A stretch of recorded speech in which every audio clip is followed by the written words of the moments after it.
Ga wasu fina-finan Indiyan Hausa na musamman daga kamfanin Sultan, Al'ajabi, sai kuma Fuskar Waye, na gaba kuma Kwatar kai, sannan da akwai Shugaban Barayi, sai kuma Makashin Gida, sannan da akwai Kodumo, Ayya Sultan. So kada in cika ku da surutu kamar dai yadda aka saba, domin samun waɗannan ƙasatattun fina-finan Indiya na Hausan kai tsaye ka saukar a wayarka ba tare da ka sha wahala ba, ka sha fafutuka ta neman fina-finan Indiya na Hausa, to hanya ɗaya ce tal kamar yadda aka saba, sauƙaƙƙiyar hanya ta shiga group namu na BIP. A iya cikin wannan group namu ne kawai zaka dinga saukar da duk wasu fina-finan Indiya na Hausa da kake so, har ma da waɗanda baka so.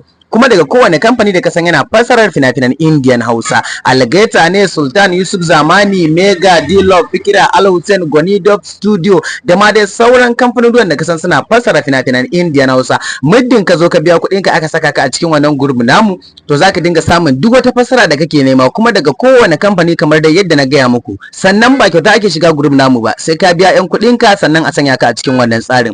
Sannan kuma babu wayo babu yaudara, a duk ƙasar da kake, a duk inda kake za a karɓi kuɗin ka sannan a saka nan baka a cikin wannan tsari. Kwarai kuwa babu wayo babu yaudara kamar dai yadda na faɗa. Yanzu haka da a ce kana cikin group namu, waɗannan fina-finan daga gefen waɗannan fastocin za ka ga fina-finan nan a jere, kowanne da sunansa da megansa da kibiyansa. Sa'annan fina-finai ne masu haske, daga kala wannan kibiyan za ka ga kibiyan ta juya, fim ya sauka akan wayarka kai tsaye. Sannan za ka iya kallon sa a cikin group idan baka buƙatar ka saukar. Sannan za ka iya saukar da duk wani fim da ka gani kuma kake son sa. Sannan za ka iya tura ma duk wanda kake so ka tura ma. Ma'ana dai ina yan downloading, ina masu kallon ɗaya wannan damar ta kuce gaskiya a duk inda kake, kamar yadda na faɗa, a duk ƙasar da kake, in dai kana cikin group namu, to sai dai kawai ka dinga duba cikin wayarka duk fina-finan da suka fita ko guda nawa ne daga kuma kowanne kamfani, sai dai ka gansu barkatai a ciki, ka zaɓi wanda kake so ka saukar ko kuma ka kalla ba sai ka saukar ba. Lalle wannan hanya ce mai sauki ta samun fina-finan Indiya.